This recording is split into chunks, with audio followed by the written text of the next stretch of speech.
I would love to hear what you both are hearing from your patients, maybe even how you feel personally about sort of this reentry.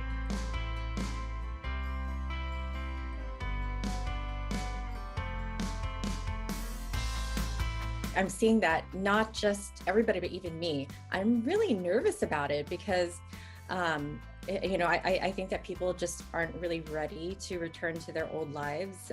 But me, myself, I know for a fact that I'm not returning to my old life. And so there still is a lot of uncertainty. I feel like, in the beginning of the pandemic, it was more about the uncertainty of when is this going to be over? What's my life going to look like during quarantine, during the pandemic?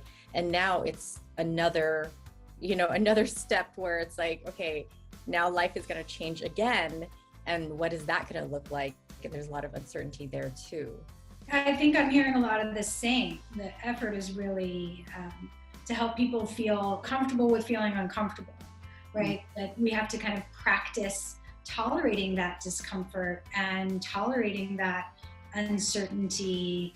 So I think it's important to remember that we can re-enter slowly, right? And we can re-enter in small steps, and then we take the next step after we found our footing. Dr. Betsy, I'd like to go back to you for just a second because you gave us a little nugget of information that I want to make sure I don't let go of, which is that you said your life will not be going back to normal.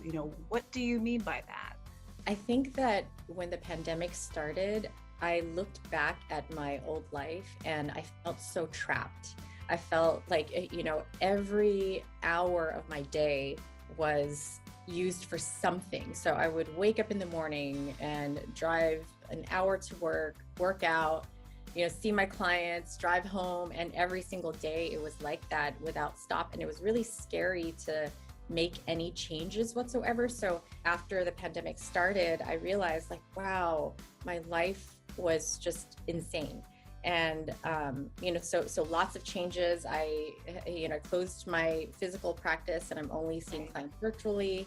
I don't have that commute anymore. I'm able to cook more now. Yeah, definitely a lot of changes in my life that I just, I love and I don't want to go back to my old life.